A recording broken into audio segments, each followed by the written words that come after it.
Hello everyone, welcome to YouTube channel RPSC bio academy. हम जो unit discuss कर रहे थे वो थी डेवलपमेंटल बायोलॉजी। और डेवलपमेंटल बायोलॉजी में हमारा जो टॉपिक चल रहा था वो चल रहा था प्लेसेंटा इन मैमल्स। मैमल्स में प्लेसेंटा का पाया जाना, तो इसके बारे में हम इसकी क्लासिफिकेशन के बारे में डिस्कस कर रहे थे कल के लेक्चर में। और हमने इसके 3 बेसिस के बारे में डिस्कस कर लिया था। पहला बेस हमने पढ़ा था, दूसरा बेस पढ़ा था और तीसरा बेस। 3 बेस हमने इसके ऊपर पढ़ लिए थे। पहला बेस क्या पढ़ा था हमने? इंटीमेसी से रिलेटेड। दूसरा पढ़ा था हमने on the basis of foetal membranes. और थर्ड बेस हमने पढ़ा था डिस्ट्रीब्यूशन ऑफ विलाई। तो इन सबके बेसिस के अंदर हमने इसके पार्ट्स के अंदर डिवाइड करके इसे क्लासिफाई करा था। इंटीमेसी के अंदर हमने 3 पार्ट किए थे, फीटल मेम्ब्रेन के हिसाब से भी 3 किए थे और इसके हिसाब से हमने 5 पार्ट्स के अंदर इसको डिवाइड किया था। तो आज हम जो पढ़ने वाले हैं वो पढ़ने वाले हैं इसका डी एंड ई पार्ट। सबसे पहले हम डी पार्ट पढ़ेंगे जो कि है हिस्टोलॉजी ऑफ प्लेसेंटा, यानी प्लेसेंटा में कौन कौन से टिश्यूज पाए जाते हैं। उन टिश्यूज के बेस के ऊपर हम देखने वाले हैं कि कौन कौन से प्लेसेंटा यहाँ पर पाई जाती है। तो अब आज का हमारा सबसे पहला टॉपिक है कि हिस्टोलॉजी ऑफ प्लेसेंटा के बेस पर प्लेसेंटा की क्लासिफिकेशन।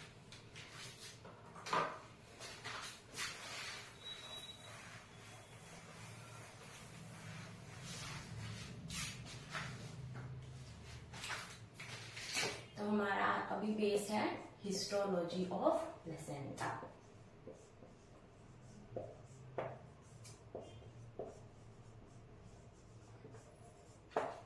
ठीक है, तो अभी हम डिस्कस करते हैं कि कौन कौन से टिश्यूज जो है वो प्लेसेंटा के अंदर पाए जाते हैं। अगर हम टिश्यूज की बात करें तो यहाँ पर हम सबसे पहले नंबरिंग देंगे 6, यानी टोटल कितने टिश्यूज जो है वो पाए जाते हैं? 6 जो है टिश्यूज प्लेसेंटा के अंदर पाए जाते हैं। अब कुछ एनिमल्स के अंदर ये 6 के 6 टिश्यूज पाए जाएंगे, कुछ के अंदर इनमें से 4 होंगे, कुछ के अंदर 5 होंगे, कुछ के अंदर 3 होंगे, कुछ के अंदर 2 होंगे। और उसी के बेस पर हम क्या करेंगे? प्लेसेंटा को क्लासिफाई करेंगे। तो सबसे पहला हम यहाँ पर लिखने वाले हैं कोरियोनिक एंडोथेलियम। सेकेंड टिश्यू आएगा कोरियोनिक कनेक्टिव टिश्यू। थर्ड आएगा कोरियोनिक एपिथेलियम। फोर्थ आएगा यूटेराइन एपिथेलियम। हमने इसको इसी सीक्वेंस में लर्न करना है ताकि हमारे आगे आने वाले जब हम एग्जांपल्स पढ़ेंगे और जब हम देखेंगे तो हमें इजी हो जाएगा अगर हम इसको इस सीक्वेंस में लर्न करते हैं। ये होते हुए इसी सीक्वेंस में ही है, uterine connective tissue and uterine endothelium. ठीक है, अगर हम इसको एक डायग्राम से समझे तो हमारे लिए ये लर्न करना इजी हो जाएगा। ठीक है, तो हम एक प्लेसेंटा बनाते हैं यहाँ पर। ठीक है, इसके अंदर हमने यहाँ पर बना दिया कनेक्टिव टिश्यू।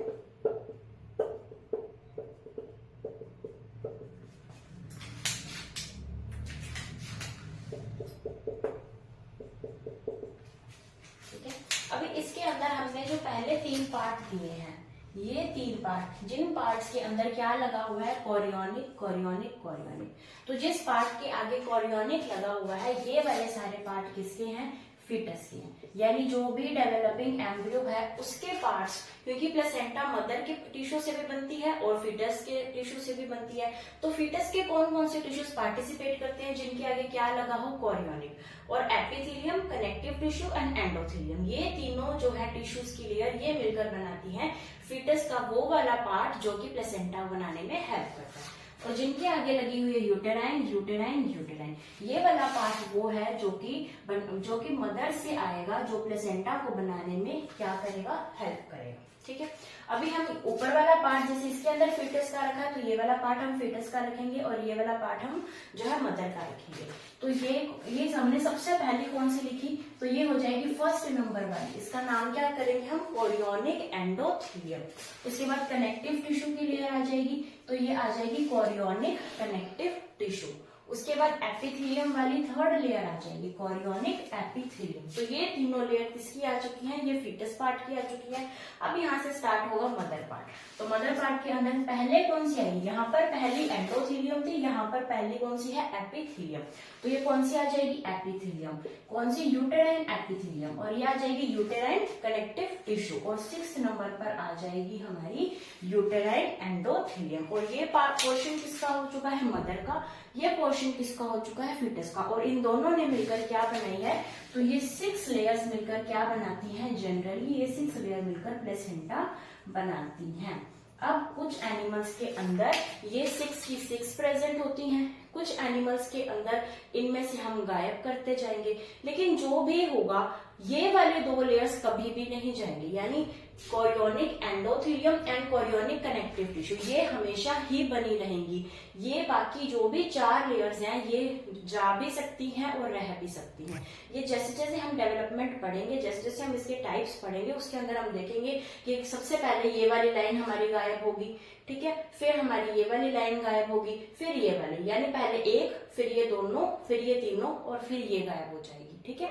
तो उसके बेस के ऊपर हम इसको डिवाइड करते हैं। तो अगर मैं ये चीज मान के चल रही हूँ कि हमें पता है कि 1 का मतलब यहाँ पर क्या है, कोरियोनिक एंडोथेलियम, 2 का मतलब है यहाँ पर कोरियोनिक कनेक्टिव टिश्यू, 3 का मतलब है कोरियोनिक एपिथेलियम, 4th है यहाँ पर यूटेराइन एपिथेलियम, 5 है यहाँ पर यूटेराइन कनेक्टिव टिश्यू, 6 है यहाँ पर यूटेराइन एपिथेलियम, ठीक है, एंडोथेलियम सॉरी। तो ये हम मानकर चल रहे हैं कि हमें ये नंबरिंग जो है वो याद है। अब हम इस नंबरिंग के बेस पर यहाँ पर इसको डिवाइड करते हैं कि कौन कौन से टाइप्स की प्लेसेंटा यहाँ पर हमें देखने को मिलती है।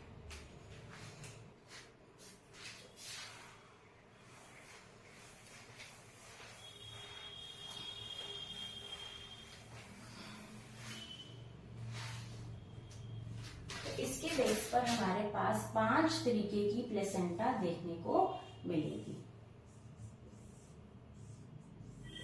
तो हमारे पास कितनी टाइप की प्लेसेंटा आ जाएगी, 5 टाइप की प्लेसेंटा आ जाएगी। पहली प्लेसेंटा का नाम है एपिथेलियोकोरियल, एपिथेलियोकोरियल प्लेसेंटा, ठीक है। दूसरी आएगी सिंडेस्मोकोरियल प्लेसेंटा, सिंडेस्मोकोरियल प्लेसेंटा। फिर आएगी एंडोथेलियोकोरियल प्लेसेंटा। फिर आएगी 4th पार्ट में haemochorial placenta, and 5th part पर आएगी हीमो एंडोथेलियल प्लेसेंटा। तो ये 5 टाइप की प्लेसेंटा है। इसका बेस क्या है, हिस्टोलॉजी। हिस्टोलॉजी की हमने यहाँ पर सारी बना रखी है। इसके बेस पर ही हम देखेंगे कि एपिथेलियोकोरियल में कौन कौन से लेयर्स प्रेजेंट है। वैसे सिंडेस्मो में, एंडोथेलियोकोरियल में, हीमोकोरियल में और हीमो एंडोथेलियल में कौन कौन सी यहाँ पर हमारे पास लेयर्स प्रेजेंट होगी जो प्लेसेंटा की फॉर्मेशन करने वाली है, ठीक है। सबसे पहले हम देखते हैं एपिथेलियोकोरियल। तो इस एपिथेलियोकोरियल में हमारे पास प्रॉपर सारी की सारी लेयर्स प्रेजेंट होंगी। 1 2 3 4 5 6 की 6 लेयर्स यहाँ पर प्रेजेंट होंगी एपिथेलियोकोरियल में। फिर हम लेते हैं सेकंड नंबर पर सिंडेस्मोकोरियल। हमने अब सबसे पहले कौन सी लेयर हटानी है, सबसे पहले ये वाली लेयर हम हटाएंगे। कौन सी लेयर, 4th नंबर वाली लेयर। तो यहाँ पर कौन कौन सी प्रेजेंट होंगी, 1 2 3 5 एंड 6 लेयर यहाँ पर प्रेजेंट होंगी। फिर हम चलते हैं एंडोथेलियोकोरियल पर। एंडोथेलियोकोरियल के अंदर हम ये वाली लेयर अब हटा देंगे। तो अब यहाँ पर कौन कौन सी बनेगी, 1 2 3, ना ही 4 है ना ही 5 है, सीधा कौन सी आ जाएगी, 6 नंबर आ जाएगी। फिर हम लेते हैं हीमोकोरियल। हीमोकोरियल के अंदर ये वाली लेयर भी चली जाएगी, यानी हम पहले कौन सी लेयर हटा रहे हैं, सारी मदर वाली जो लेयर्स हैं वो हटा रहे हैं। तो इसके अंदर रह जाएगी 1 2 एंड 3, यानी कि जो हीमोकोरियल होती है उसके अंदर सिर्फ ऊपर वाली फिटल वाली मेम्ब्रेन सी क्या मिलकर बनाएंगी, प्लेसेंटा की फॉर्मेशन करेंगी। फिर हीमो एंडोथेलियल के अंदर 1 एंड 2, सिर्फ यही 2 रह जाएंगी जो कि क्या बनाएंगी, प्लेसेंटा की फॉर्मेशन करेंगी। अब जो क्वेश्चन आता है, क्वेश्चन कभी भी ये नहीं पूछा जाता कि इसके अंदर कौन सी लेयर्स है, कौन सी लेयर्स नहीं है। यहाँ पर जो क्वेश्चन पूछा जाता है वो हमेशा एग्जाम्पल से पूछा जाएगा, और हमें याद भी क्या करने हैं, एग्जाम्पल याद करने हैं। और कल भी हमने एग्जाम्पल याद किया है। कैसे याद किए थे हमने? घोड़ा, यहाँ पर हमने याद किया था गधा और सूअर। पहला जो हमने लाइन याद की थी वो यही याद की थी। तो पहली लाइन हम यही लिख देते हैं, घोड़ा, गधा और सूअर। पहली लाइन हमने यही याद की थी और यही लिख दी। दूसरी लाइन हमने कौन सी याद की थी? दूसरी लाइन हमने याद की थी गाय, भैंस, भेड़ और बकरी। गाय, भैंस, भेड़, बकरी। दूसरी लाइन हमने ये याद की थी, दूसरी लाइन हम यहाँ पर लिख देते हैं, गाय, भैंस, भेड़ और बकरी। तो दूसरी लाइन हमने यहाँ लिख दी। तीसरी लाइन हमने कौन सी याद की थी? तीसरी लाइन हमने याद की थी cat, dog, lion, tiger. Cat, dog, lion, tiger. तीसरी लाइन हमने यही याद की थी। उसके बाद वैसे कौन आते हैं? ज्यादातर कौन आते हैं? ह्यूमंस आते हैं। तो ह्यूमन एंड एप्स के अंदर कौन सी प्रेजेंट होगी? हीमोकोरियल। हम हमेशा ह्यूमंस के साथ रैबिट को लेकर चलते थे, लेकिन यहाँ पर रैबिट जो है वो अलग हो जाएगा। रैबिट के अंदर, इसके अंदर अलग हमें देखने को मिलेगी। उसके अलावा हम कह सकते हैं गिलहरी। गिलहरी को क्या बोला जाता है? फंगुलस बोला जाता है। तो अगर मैं फंगुलस लिखूंगी तो यहाँ पर हमें थोड़ा सा समझने में दिक्कत आएगी कि फंगुलस क्या होता है, इसलिए हिंदी में गिलहरी लिखा है, ठीक है, क्योंकि एग्जाम तो दोनों मीडियम में ही बनने वाला है। तो हीमो एंडोथेलियल के अंदर रैबिट एंड गिलहरी आ जाएगा। तो इसलिए हमारे पास अब एग्जाम्पल्स लर्न करना बहुत इजी हो गया है, क्योंकि हमने वो जो पहले वाली जहां से हम स्टार्टिंग से लर्न करके आ रहे हैं, हमने वही कोड लर्न किए और ऐसे के ऐसे लिख दिए। बस अब हमें ये नाम याद होने चाहिए। पहला, फर्स्ट हमेशा एपिथेलियम होती है, तो एपिथेलियोकोरियल, ठीक है, और लास्ट हमेशा एंडोथेलियोकोरियल होती है। और इसलिए हमारे पास तीन ही तो लेयर है, तो फर्स्ट एंड थर्ड हमें याद हो जाएगी, और बीच में इन दोनों का सिंडेस्मो आ जाएगी। उसके बाद हीमोकोरियल एंड हीमो एंडोथेलियल, ये दोनों हीमो से है, पहले कोरियल है और लास्ट हमेशा एंडोथेलियल होती है। तो इसलिए हम इसको याद कर सकते हैं कि 5th नंबर पर यही थी। तो थोड़ी सी हम ट्रिक्स लगाएंगे तो ये याद करना इजी है, इतना मुश्किल नहीं है, लेकिन हम इसको छोड़ नहीं सकते। क्यों नहीं छोड़ सकते? क्योंकि हमें पता है कि यहाँ से क्वेश्चन आते हैं, और ग्रेड 1 2011 में आ चुका है, असिस्टेंट प्रोफेसर 2016 में ऐसा क्वेश्चन आ चुका है। एक बार मैच दी फॉलोइंग करके आया था, एक बार स्पेशल पूछा गया था कि हीमोकोरियल प्लेसेंटा किसके अंदर पाई जाती है, तो वो ह्यूमंस के अंदर पाई जाती है। तो हम इसको छोड़ नहीं सकते, लर्न तो करना ही पड़ेगा। तो लर्न करने के लिए हम अपनी ट्रिक्स को यूज कर सकते हैं, जैसे कि मैंने यहाँ पर बनाई है, आप अपनी ट्रिक भी बनाकर इनको लर्न करेंगे, ठीक है। तो अभी हम चलते हैं हमारे जो नेक्स्ट जो है हमारा क्लासिफिकेशन का बेसिस के ऊपर।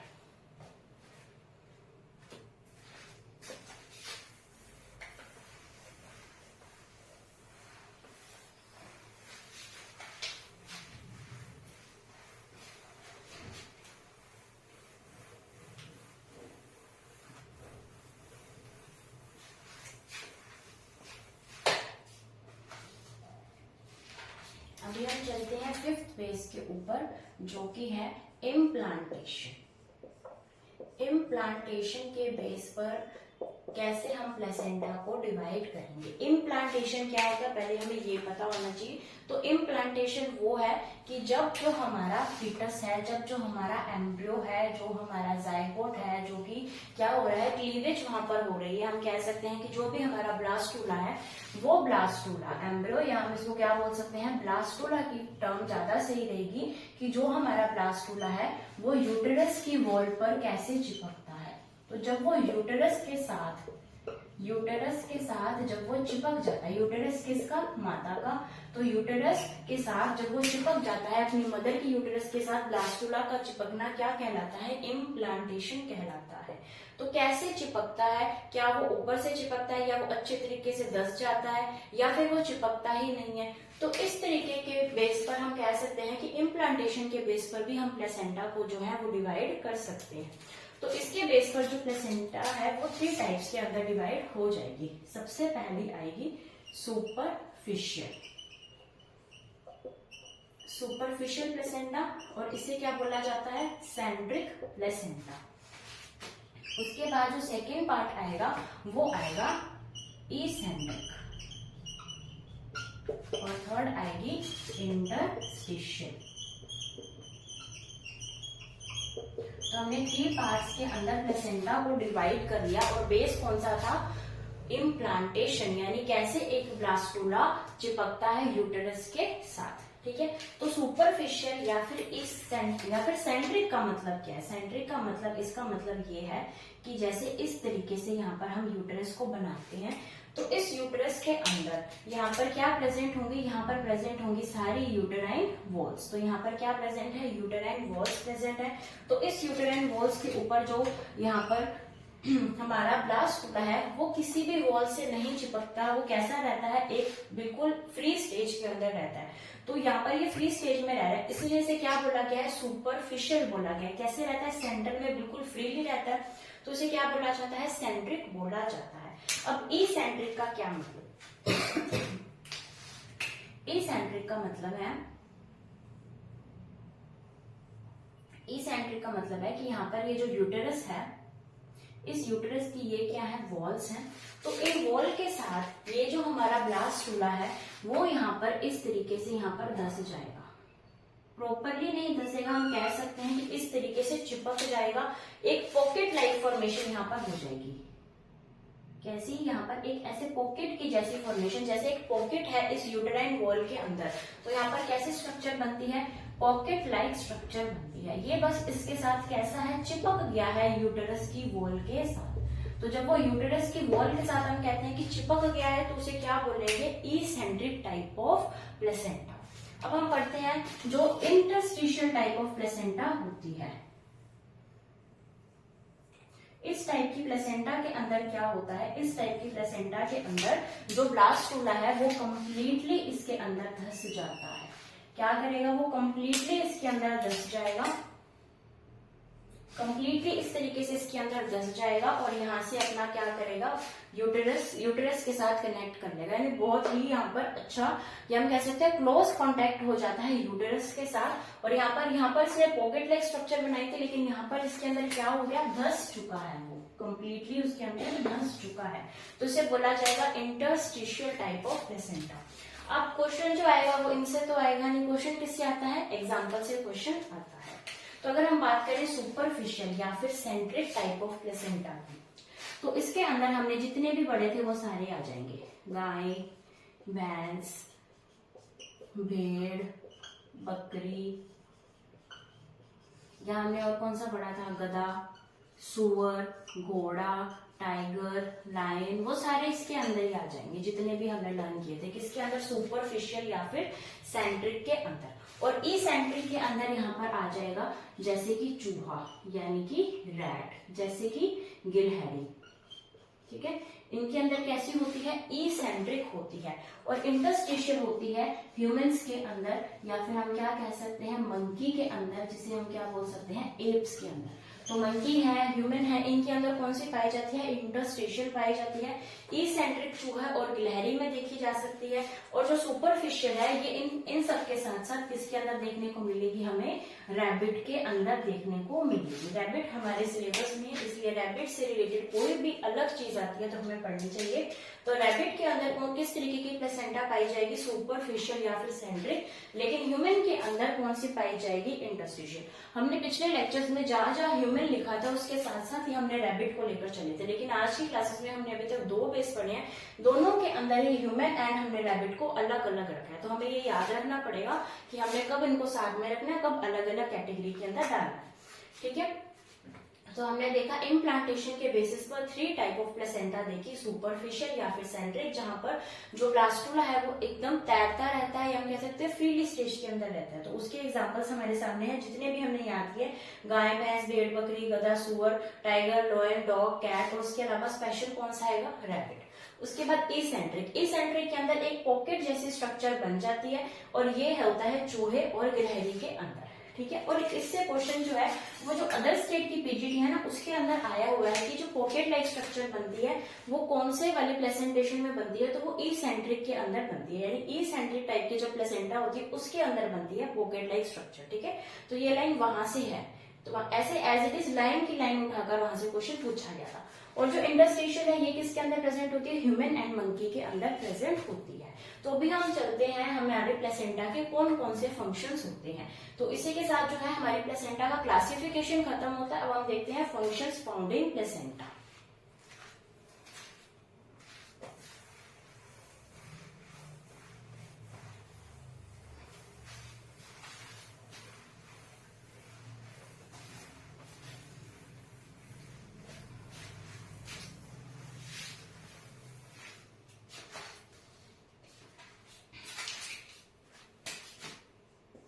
अभी हम देखने वाले हैं फंक्शंस। किसके फंक्शंस देखेंगे, प्लेसेंटा के। प्लेसेंटा कौन कौन से फंक्शंस परफॉर्म करती है, क्या जरूरत है प्लेसेंटा की हमारी बॉडी के अंदर। तो अगर हम बात करें, सबसे पहला प्लेसेंटा का ये फंक्शन है कि ये जो डेवलपिंग एम्ब्रियो है उसको क्या प्रोवाइड करवाएगी, न्यूट्रिशन प्रोवाइड करवाएगी। तो उसको न्यूट्रिशन, उसको खाना पीना कौन प्रोवाइड करवाएगा, प्लेसेंटा प्रोवाइड करवाएगी। ठीक है, उसके बाद इसको एक्सक्रीशन के अंदर कौन हेल्प करेगी, प्लेसेंटा ही हेल्प करेगी, क्योंकि प्लेसेंटा के थ्रू ही फीटस का जो भी वहां से एक्सक्रीटरी वेस्ट, नाइट्रोजनस वेस्ट निकल रहा है वो सारा का सारा प्लेसेंटा के थ्रू मदर के पास जाएगा और मदर उस सारे के सारे वेस्ट को अपने वेस्ट के साथ बॉडी से बाहर निकाल देगी। उसके अलावा यहाँ पर आएगा रेस्पिरेशन। तो रेस्पिरेशन के अंदर भी ये हेल्प करती है, क्योंकि जब बॉडी को जो डेवलपिंग एम्ब्रियो है उसे क्या चाहिए, ऑक्सीजन। तो ऑक्सीजन कहाँ से प्रोवाइड करवाई जाएगी, इस प्लेसेंटा से ऑक्सीजन प्रोवाइड करवाई जाएगी। और इसने क्या रिलीज करनी है, CO2।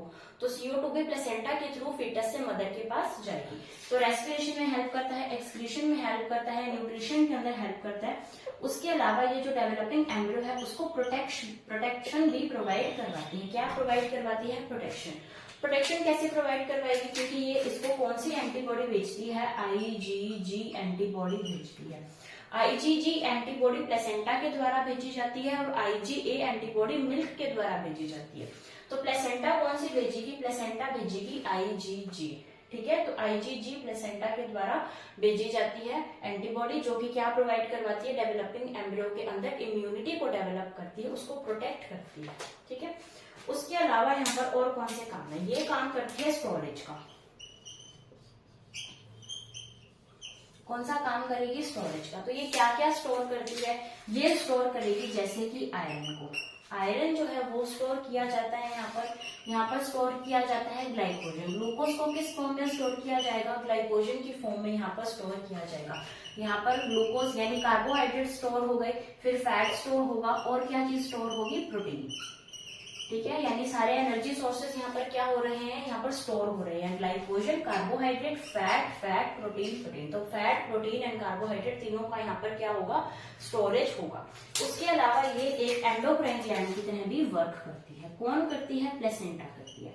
तो प्लेसेंटा एक एंडोक्राइन ग्लैंड की तरह भी वर्क करती है। एंडोक्राइन ग्लैंड कौन से होते हैं, जिन्हें हम बोलते हैं डक्टलेस ग्लैंड। तो ये एक टेम्पररी एंडोक्राइन ग्लैंड है। कैसी है, टेम्पररी है, क्योंकि ये हमेशा तो नहीं पाई जाती है। तभी पाई जाती है जब कोई फीमेल प्रेग्नेंट होती है, तो तभी उसके अंदर प्लेसेंटा की फॉर्मेशन होगी। तो ये टेम्पररी है, एंडोक्राइन ग्लैंड है। लेकिन अगर हम बात करें बाकी सबसे बड़ी ग्लैंड यही पाई जाती है। तो अगर हम बात करें कि ऐसी ग्लैंड जो सबसे बड़ी है लेकिन टेम्पररी है, तो वो कौन सी है, तो वो प्लेसेंटा है। ठीक है, तो ये एक एंडोक्राइन ग्लैंड है जो कि कैसी है, टेम्पररी है। अभी हम डिस्कस करते हैं कि अगर ये एंडोक्राइन ग्लैंड है तो ये बहुत सारे हार्मोन्स को रिलीज करती होगी। तो ये कौन कौन से हार्मोन्स को रिलीज करती है, तो इसके जो हार्मोन्स है वो हम यहाँ लिखते हैं ताकि हमारे फंक्शंस एक ही बोर्ड में कंप्लीट हो जाए। तो ये कौन कौन से हार्मोन्स रिलीज करती है, सबसे पहला हार्मोन ये रिलीज करती है HCG, सबसे इंपॉर्टेंट और सबसे फर्स्ट। तो ये है human chorionic gonadotropin. Human chorionic gonadotropin hormone जो है वो रिलीज किया जाता है इस प्लेसेंटा के द्वारा। तो ये प्लेसेंटा ये हार्मोन को क्यों रिलीज करती है, ये हार्मोन क्या काम करता है, ये हार्मोन क्या करेगा, इस कॉर्पस लूटियम को, कॉर्पस लूटियम कब बनता है, कॉर्पस लुटियम बनता है कि जब ओवरी से ओव्यूलेशन हो जाता है, यानी जब ओवरी के अंदर जो एग है, जो ग्राफियन फॉलिकल है, वो फटता है और ग्राफियन फॉलिकल से जो सेकेंडरी oocyte है वो चला जाता है। तो जो बचा हुआ ग्राफियन फॉलिकल है वो कौन सी फॉर्मेशन कर लेगा, वो कॉर्पस लुटियम की फॉर्मेशन कर लेगा। और ये कॉर्पस लुटियम क्या रिलीज करेगा, प्रोजेस्टेरॉन रिलीज करेगा। और प्रोजेस्टेरॉन को क्या बोला जाता है, प्रेगनेंसी हार्मोन बोला जाता है। यानी प्रेगनेंसी को मेंटेन करने के लिए मेन हार्मोन कौन सा चाहिए, प्रोजेस्टेरॉन चाहिए। और ये प्रोजेस्टेरॉन हार्मोन कॉर्पस लुटियम के द्वारा जो है वो रिलीज किया जाता है। और इस कॉर्पस लुटियम को रिलीज करने के लिए जो है मैसेज कौन भेजता है, ये HCG मैसेज भेजता है। यानी HCG इनडायरेक्टली प्रोजेस्टेरॉन को बढ़ा रहा है यहाँ पे, जो कि प्रेगनेंसी को मेंटेन करेगा। उसके अलावा इस HCG से क्या होता है, इस HCG से ही एलिजा टेस्ट कर पता किया जाता है, एलिजा टेस्ट करके पता किया जाता है कि फीमेल जो है वो प्रेग्नेंट है या नहीं। तो जो एलिजा टेस्ट के अंदर कौन से हार्मोन का टेस्ट होता है, तो HCG हार्मोन का टेस्ट होता है, ठीक है। उसके अलावा जो प्लेसेंटा है वो कौन सा हार्मोन रिलीज करती है, वो करती है एस्ट्रोजन हार्मोन को। कौन सा हार्मोन, एस्ट्रोजन हार्मोन को रिलीज करती है। तो ये जो एस्ट्रोजन हार्मोन है ये भी क्या करता है, ये मेंटेन करता है प्रेगनेंसी को और उसके अलावा मेंटेन करता है यूट्रस को। यानी यूट्रस की जो देखभाल करता है वो कौन करता है, ये एस्ट्रोजन ही रिलीज करता है। वैसे एस्ट्रोजन कौन रिलीज करता है, वैसे करता है जो ओवरी है, ओवरी के अंदर जो थिका इंटरना है, जो थिका इंटरना की सेल्स है वो एस्ट्रोजन को रिलीज करती हैं। लेकिन यहाँ पर जो एस्ट्रोजन है बाद में प्लेसेंटा के थ्रू भी रिलीज किया जाता है, क्योंकि ये यूट्रस को मेंटेन करने के अंदर हेल्प करता है। अब एस्ट्रोजन आगे जाके और भी टाइप्स के हो सकते हैं, जैसे एस्ट्राडायोल हो सकता है ना, जो स्टेरॉइड हार्मोन्स हैं वो भी एस्ट्रोजन के अंदर ही आएंगे। तो अगर ये एस्ट्रोजन रिलीज कर रही है तो ये उन हार्मोन्स को भी रिलीज करेगी, ठीक है। मैंने ये चीज इसलिए बताई है क्योंकि यहाँ से जो क्वेश्चन आया हुआ है वो सीधा एस्ट्रोजन का ना पूछकर उसके जो पार्ट है उससे पूछा गया है। और वो जो पार्ट है वो हम एंडोक्राइन सिस्टम जब पढ़ेंगे तब हम अच्छे से पढ़ेंगे किसको, एस्ट्रोजन को, ठीक है। उसके बाद हम डिस्कस करते हैं कि ये और कौन सा हार्मोन रिलीज करता है। तो ये हार्मोन रिलीज करता है HPL यानी human prolactin hormone, human prolactin hormone. तो ह्यूमन प्रोलैक्टिन हार्मोन का क्या काम है, ये करेगा, अब इसका नाम ही बता रहा है प्रोलैक्टिन, यानी ये मेमोरी ग्लैंड से रिलेटेड है एंड मिल्क से रिलेटेड है। तो मेमोरी ग्लैंड एंड मिल्क की सिंथेसिस के अंदर ये क्या करेगा, हेल्प करेगा। और ये किससे रिलीज होता है, ये रिलीज होता है प्लेसेंटा से। हमने सिर्फ प्रोलैक्टिन ना लिखकर क्या लिखा है, ह्यूमन प्रोलैक्टिन लिखा है। तो अभी तक कौन कौन से पढ़े हैं हमने, HCG पढ़े हैं, एस्ट्रोजन पढ़े हैं, HPL पढ़ा है। इसके अलावा यहाँ पर जो है रिलीज किया जाता है प्रोजेस्टेरॉन। ये प्रोजेस्टेरॉन को इंड्यूस भी करता है बढ़ने के लिए और खुद भी कौन सा हार्मोन रिलीज करता है, प्रोजेस्टेरॉन हार्मोन को रिलीज करता है। तो प्रोजेस्टेरॉन हार्मोन कैसा हार्मोन है, ये एक प्रेगनेंसी हार्मोन है। तो इसको क्या बोला जाता है, प्रेगनेंसी हार्मोन, क्योंकि इसी की प्रेजेंस में ही जो प्रेगनेंसी है वो मेंटेन रहती है। तो प्रेगनेंसी रखने के लिए, सही तरीके से प्रेगनेंसी को चलाने के लिए कौन से हार्मोन की जरूरत है, प्रोजेस्टेरॉन हार्मोन की जरूरत है, जो कि किसके द्वारा फॉर्मेशन की जाती है, मेनली फॉर्मेशन होती है कॉर्पस लुटियम से, लेकिन बाद में प्लेसेंटा भी इसका फॉर्मेशन करना स्टार्ट कर देती है। उसके बाद आता है रिलैक्सिंग हार्मोन, उसके बाद आता है रिलैक्सिंग हार्मोन। रिलैक्सिंग हार्मोन का क्या काम है, रिलैक्सिंग हार्मोन का काम है डिलीवरी करवाना, यानी बेबी को इजीली डिलीवर कर देना, बॉडी से बाहर निकाल देना। तो बॉडी को बेबी को बॉडी से बाहर निकालने में कौन सा हार्मोन हेल्प करता है, रिलैक्सिंग हार्मोन। ये जो प्यूबिक सिम्फाइसिस है उसको चौड़ा कर देता है, जिसकी वजह से जो बेबी है वो आराम से निकल पाए, तो उसकी डिलीवरी को इजी बना देता है बेबी की, ठीक है। तो ये हार्मोन भी किसके द्वारा रिलीज किया जाएगा, प्लेसेंटा के द्वारा रिलीज किया जाएगा। अभी ये जो हमने पढ़े हैं ना, इनका हमने जैसे एस्ट्रोजन है, रिलैक्सिन है, ये अभी हमने थोड़ा थोड़ा पढ़ा है, क्योंकि हमने इसके बाद का टॉपिक कौन सा पढ़ना है, एंडोक्राइन कंट्रोल। तो उसके अंदर हम इसकी पूरी प्रॉपर हम इसकी जो है पूरा का पूरा हम इसको डिटेल्ड में देखेंगे, ठीक है। तो अभी तक हमने सिर्फ इसके नाम लिखे हैं कि कौन कौन से जो हार्मोन्स है वो प्लेसेंटा रिलीज करती है। हमारा आज का मेन मोटिव यही था।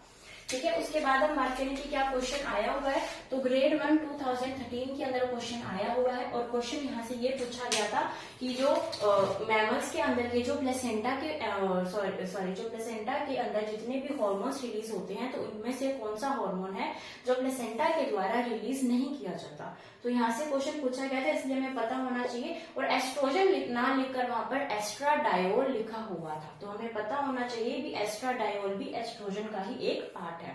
ठीक है, तो ये क्वेश्चन आया था। उसके अलावा यहाँ से क्वेश्चन जो है वो असिस्टेंट प्रोफेसर 2016 के अंदर भी यही क्वेश्चन पूछा गया था और इसके अंदर स्टोरेज से क्वेश्चन आया था और इसके मेटाबॉलिज्म से रिलेटेड क्वेश्चन पूछा गया था। तो ये दो क्वेश्चन अभी तक आज वाले पार्ट के अंदर यहाँ पर हमारे सामने आए हैं। तो आने वाली जो भी हमारी ग्रेड होगी और मुझे उम्मीद है कि प्लेसेंटा से क्वेश्चन जरूर आएगा क्योंकि अब तक हमेशा आया है। तो हमने ये टॉपिक बहुत अच्छे से करना है और इसी के साथ प्लेसेंटा इन मैमल्स वाला टॉपिक जो है वो फिनिश होता है। हम नेक्स्ट लेक्चर के अंदर अब एंडोक्राइन कंट्रोल को शुरू करेंगे और 1 या 2 लेक्चर्स में हम एंडोक्राइन कंट्रोल को भी खत्म कर देंगे। फिर हमारी जो डेवलपमेंटल बायोलॉजी है वो भी खत्म हो जाएगी। फिर हम स्टार्ट करेंगे हमारी कोई नई यूनिट। तब तक के लिए आप वीडियो को लाइक कीजिए, शेयर कीजिए, हमारे चैनल को सब्सक्राइब कीजिए। Thank you.